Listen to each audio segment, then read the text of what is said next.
Hathras part 2 में कुछ ऐसा तथ्य आप सभी के सामने रखने वाला है जिसे देख सुन भी दंग रह जाएंगे। वैसे तो फिलहाल जल्द ही सीबीआई जांच के बाद इसका सच हम सबके सामने आने ही वाला है, लेकिन इससे पहले एबीएनएन की टीम की ये खास रिपोर्ट जरूर देखें। सबसे पहले हम वापस आपको ले चलते हैं पीड़िता के सबसे पहले वाले बयान पर, जिसने 14 सितंबर को थाने पर बयान दिया था। क्या हुआ? किसने मारा है आपको?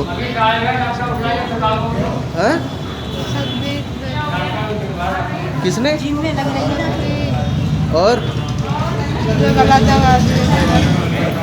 अच्छा, किस बात को लेकर? कोई बात नहीं, फिर अब मैं ले रही थी तो अंदर ले गया मुझे और गला दबा दिया। मेरी जबरदस्ती करके मना करी, सोच से गला दबा दिया। क्या कोई रंजिश चल रही है? क्या नाम है तुम्हारा?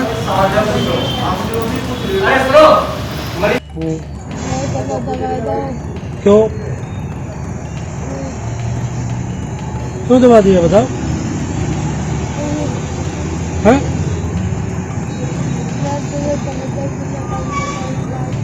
हैं? अच्छा, काहे दबाया गला? काहे से? हाथों से? और भी कहीं चोट है? जीव दिखाइए। पापा कहाँ थे तुम्हारे? पापा का नाम मेरा रोज का काम है, तो रोज ही आवता है, एक दिन थोड़ी ना हमारा। तुम कहाँ थे? मैं जो रही हूँ। सुना आपने इस बयान पर पीड़िता ने कहीं भी ये नहीं कहा कि उसका रेप हुआ है। पीड़िता नाम भी सिर्फ एक ही लड़के का ले रही है। अब सुनिए पीड़िता की मां को, जिसने 14 सितंबर को थाने में ही बयान दिया था। आपका रामा। क्या? रामा। रामा। कौन सा गाँव? बुलहड़ी। क्या घटना हुई? क्या घटना हुई? कछु घटना ना आई है जो पुरानी, जैसे सुअर मर गया चले ही जाते हैं भूलन पर, तो उन तस्वीर बोल तो है वो जे कछु पुरानी है जे ही बस वही। आज क्या बात हुई? आज तो कछु बात है ना, मतलब घास काटे रहे, अब पीछे तो कोई आ जाए बाजारा में तो हमें का मालूम पड़ रही है जे ही बस, और कोई बात है ना। तो कौन आया था बाजरी में होगा? छोरा। इस बयान में भी ना ही गैंगरेप का जिक्र है और ना ही अन्य आरोपियों का। अब पीड़िता के मां का अस्पताल में दिया गया बयान भी सुन लीजिए। कौन सा काम है? तो क्या मामला था? ये लड़की आपकी पेश बढ़िया। अब ऐसे गांव में है कि तू में तो होती रहती है, सब बाने ऐसा खुशल का रही है कि घास उगाए से लौड़िया का के तब खेचे लगो बाजारा में। और मैं संग न होती तो ये सही बात है, मैं थेरेपी जराती सब मैं करी है खेतों में। ये गला किसने दबाया? गुड्डू के छोरा ने। क्या नाम है उसका? संदीप। संदीप। बेटे का नाम क्या है? संदीप। गुड्डू का नाम बाप का नाम गुड्डू है, बाका संदीप नाम है। इस बयान में भी पीड़िता की मां ने अन्य आरोपियों के नाम का जिक्र नहीं किया और ये भी स्वीकारा कि ठाकुरों से उनकी पुरानी रंजिश है। अब यहाँ दिया गया बयान। एक बार और रेप करने की कोशिश की थी पहले? अच्छा, इससे पहले रेप करने की कोशिश की थी लेकिन क्या हुआ? भाग आए थे। कुछ हुआ कि नहीं? अच्छा अच्छा, तो रवि कह रहा था कुछ हुआ कि नहीं? हाँ, अच्छा, ये दोनों मिले हुए हैं, तो उस समय तो बच गए आप। फिर उस दिन जिस दिन आपकी चोट लगी है उस दिन रेप हुआ है? अच्छा, दोनों ने किया था, कोई और भी था? अच्छा, बाकी सब भाग गए थे। जब मम्मी को देख के भाग गए थे, तो आप उस समय होश में थे? थोड़ा सा होश था। अच्छा अच्छा, तो रेप हुआ आपके साथ, उसके बाद क्या किया?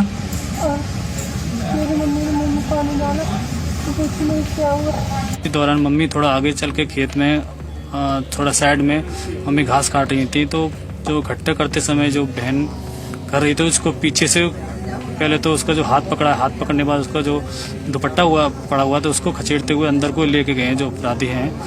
तो मम्मी को करीब 20 मिनट बाद महसूस हुआ है कि अभी लड़की अभी इतना टाइम क्यों लगा रही है, क्या चक्कर, अभी घास काट रही है। तो मम्मी उठ के गई हैं, खेत की तरफ गई हैं, फिर उसके बाद रोड की तरफ भी गई हैं, रोड से फिर वापस आई हैं मम्मी। तो मम्मी जब वापस आई हैं तो देखा तो जो खेत है, खेत पर जो मेरी बहन की चप्पल वहाँ पर उल्टी पड़ी हुई थी। तो मम्मी ने मम्मी को चप्पल उठाया कि ये तो मनीषा की चप्पल है। मम्मी चप्पल उठाया तो देखा तो जो बाजरे के जो पेड़ हैं वो टूटे पड़े थे अंदर के लिए। तो पेड़ जो बाजरे का जो पेड़ है जो, जी हाँ, जो बाजरे के पेड़ टूटे पड़े तो मम्मी फिर उसी बाजरे के पेड़ पर अंदर चली गई हैं। तो देखा तो उसी निशान पे, जी हाँ, जी हाँ, तो उसी निशान पे गई अंदर। तो बहन मेरी बेहोशी हालत में उसके जो मुँह में से जो जीभ जो दवा उसको जो गले से जो करा गया है दबा कर उसकी जीभ कटी हुई थी, तो उससे पूरा ब्लड हो रहा था। और जो मेरी बहन थी वो बेहोश हुई पड़ी थी। तो माँ ने उसको अब दूसरी अवस्था में देखा, मैं कुछ कह नहीं सकता। तो एक भाई था वहाँ पर, उसने थोड़ा उसके मुंह पानी डाला तो उसको हल्का सा होश आया। तो उसने अपनी जीभ को लड़खड़ाते हुए बोला, मैंने पूछा बहन क्या हुआ, कि वो किस हालत में थी कि वो मतलब। हाँ, उसने हल्का सा बोला था क्योंकि उसको ब्लड भी निकल रहा था। मैंने पूछा भी था, ऐसे लगे ना खींच गए तो बाजार टूटा हुआ, तो उसी ले देखती गई कहाँ तक है, बीच बाजार मेरी बेटी बहुत बुरी हालत, सारे कपड़े उतरे पड़े थे मेरी बेटी के। मैंने लो ढाके लगी बेटी, मुंह में से खून का जीभ को कटी हुई थी मेरी। उस दिन जब होश आया बेटी को, जब मेरी पहली बार बातचीत हुई बेटी से आपकी? हाँ, 4 दिन पर। हाँ। उससे पहले कोई बातचीत ना उसे खेत में तो बोलते बोलते बेहोश है। तो अब ये जरूरी हो जाता है कि आप ये बताएं कि जिस दिन उसको पहली बार होश आया और उसने आपसे क्या कहा, ये आप पूरा बताइए। मेरे से ये बेटा, मैंने पूछी है लड़की को, मैं तो माता हाथ नहीं रुआ के लड़की की जो मेरे बच्चे तेरे साथ क्या हुआ था। मम्मी, संदीप और 4 लोग थे, भाग गए और मेरे ऐसा किया था। गलत काम की बात गलत, हाँ गलत काम, गलत काम किया था मेरे साथ। और क्या बताया, और आपसे उसकी क्या बात हुई? यही बात, क्या पूछा? मैंने कितने लोग थे, ये 3-4 लोग थे और तो भाग गए सारे लोग। फिर मुझे नहीं पता है, मैं तो बेहोश हो गई। सबको आपने पूछा, सबको पहचानती है? हाँ, गांव के ही है ना, गांव के हैं, सबको बताया, मैंने नाम बताई गई है, सबके नाम बताए गए। इसके बाद उसने क्या कहा, या उसके बाद कुछ बोल पाई या नहीं बोल पाई? बोल पाई, हम बोले मम्मी इनको वहाँ बहुत पुलिस लोग पहुंची, उन्होंने बोली ऐसा है, उसे फांसी देना चाहिए। लड़की ने बोली है फांसी, ठीक है बेटा, उनको हम फांसी लगवाएंगे, पुलिस वालों ने बोली है फांसी लगवाएंगे। तो बात करने लगी थोड़ी बहुत, में बात करने लगी, बयान दे गई है वो। इन बयानों को सुनने के बाद हमें इस घटना में कई दांव पेंच दिखने लगे। बस इसी पेंच के सच को जानने के लिए हमारी टीम जा पहुंची हाथरस के बुलगड़ी गांव में। जैसा कि आपको हमने पहले भी बताया कि गांव का माहौल पूरी तरह से तनावपूर्ण हो चुका था। गांव की सीमा में पुलिस इस तरह से मुस्तैद थी कि शायद ही कोई चिड़िया भी पर मार सके। फिर क्या था, ABNN टीम ने रात के अंधेरे का सहारा लेकर खेतों की पगडंडियों में गाड़ी दौड़ाकर खबरों की तह तक जाने के लिए हर नामुमकिन कोशिश को मुमकिन बना दिया और जा पहुंची हमारी टीम बुलगड़ी गांव में।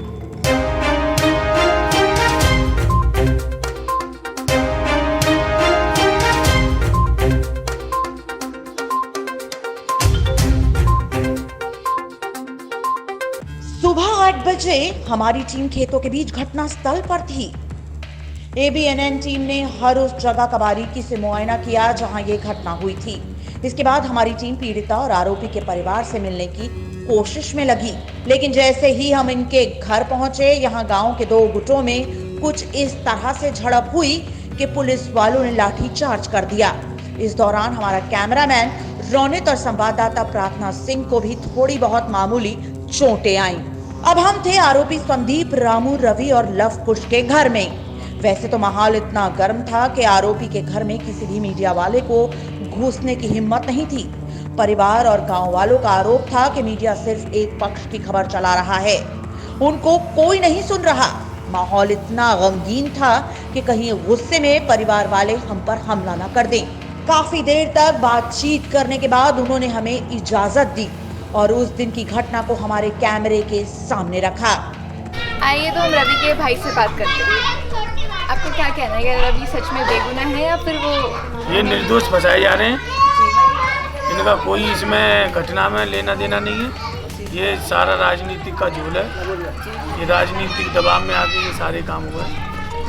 यहाँ कोई ऐसी घटना नहीं हुई।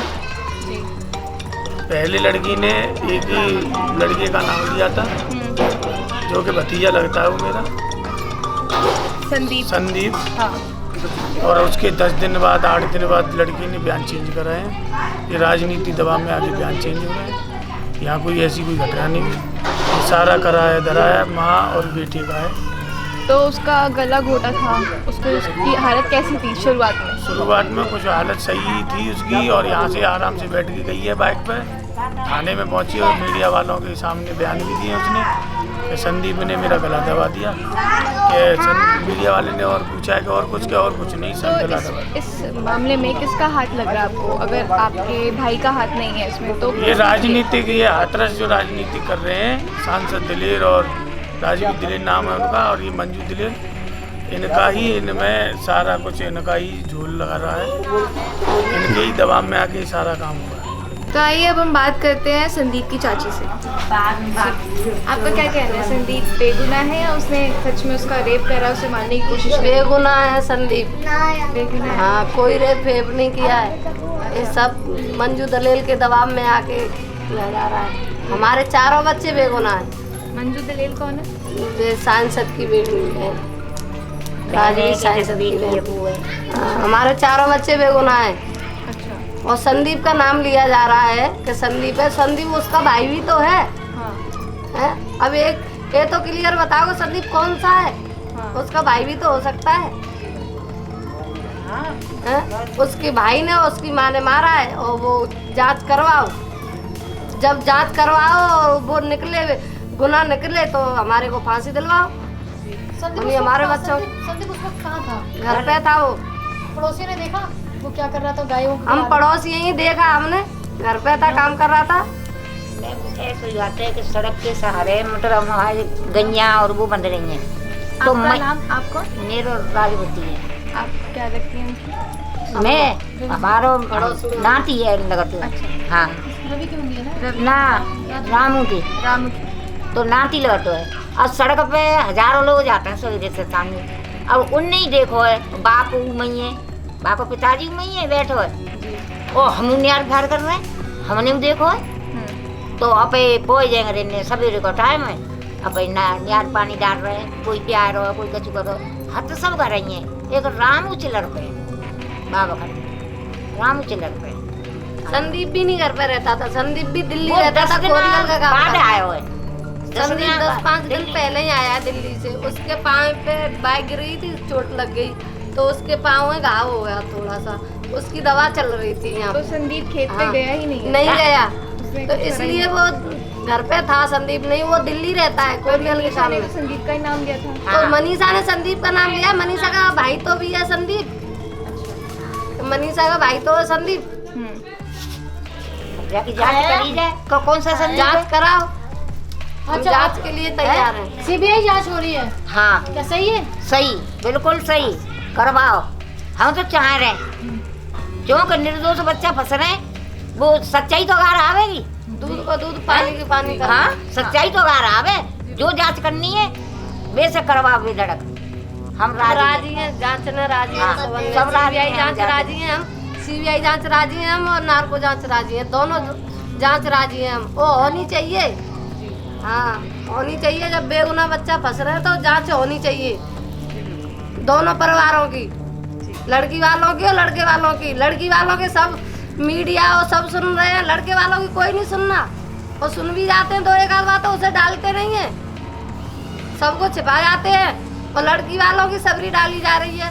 नमस्कार, इस वक्त मैं खड़ा हूँ हाथरस में फिर से, और संदीप, रामू और रवि के परिवारजनों के बात करने के बाद अभी हम मौजूद हैं लव कुश के पास।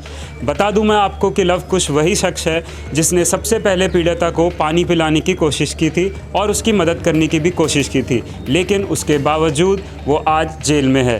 तो आइए जानते हैं परिवारजनों से कि वो क्या कहते हैं इस बारे में। मैं लव कुश की माँ हूँ, मेरा नाम मुन्नी है। विस्तार में ज़रा बताइएगा क्या हुआ था उस दिन सुबह। ये हुआ था कि मैं और मेरा लव कुश दोनों अपने खेत में चारा काट रहे थे। इतनी देर में खेत वाला भाग आ गया है मेरे पास कि ताई, मैंने हाँ, कि हमारे खेत में एक प्रकाश की लड़की पड़ी है, उसके मुँह से खून आ रहा है। मेरे कौन है उसके पास में, उसकी मम्मी है। उसने मैं भेजा हूँ कि मेरे घर जाओ और मेरे घर से किसी को लेवा लाओ।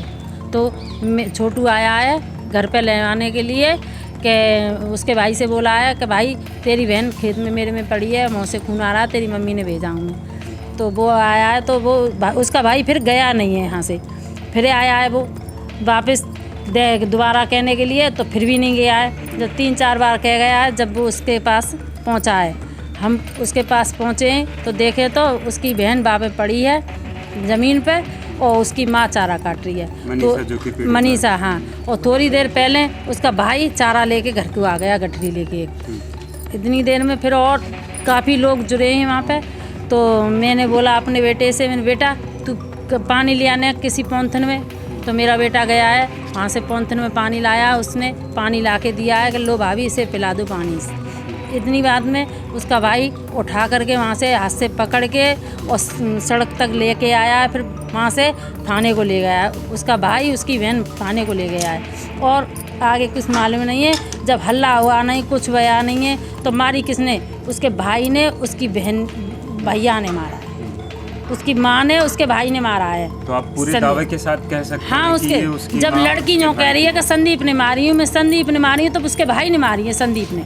उसके भाई का नाम है संदीप, उसके भाई ने मारी है संदीप ने। तो लवकुश जैसा कि अभी जेल में है, तो क्या आपको लगता है कि वो अगर वो गलत होता है तो क्या आप समझते हैं उसके साथ क्या होना अगर चाहिए? गलत है मेरा बेटा तो ठाड़े होके फांसी लगा दो, हम कुछ नहीं कहेंगे। और अगर गलत नहीं है तो हमको जो वो फांसी मांग रहे हैं उस फांसी को उनको लगाओ। और जांच होनी चाहिए, नार की जांच करवाओ, CID जांच होते हैं, क्या होते हैं, उसे सब करवाओ, जो और भी कुछ जांच हो रही है। उनका कहना ये है कि लवकुश उस दिन मौजूद था, उसने एक काबिल इंसान के तौर पे उसने मदद की, लेकिन आज वही सलाखों के पीछे है। तो ये हमें समय और वक्त, और जैसा कि अभी ताज़ा सूत्रों से पता चला है कि CBI भी इस मामले की जांच अब शुरू कर रही है। तो जानते हैं कि आगे क्या होता। यहाँ हमारे खबर करने के दौरान एक नई बात सामने आई। उल्टा आरोपी परिवार नार्को और CBI जांच से काफी उम्मीद लगाए बैठा है। एक गांव, 2 परिवार, दोनों परिवारों के घर में पसरा गम और बहते आंसू बस यहाँ बयान कर रहे थे कि जो भी हुआ सही नहीं हुआ। एक परिवार की बेटी की जान जा चुकी है, 4 आरोपियों की फांसी की मांग की जा रही है। कौन है दोषी और कौन है बेगुनाह, ये तो आने वाला वक्त ही बता देगा।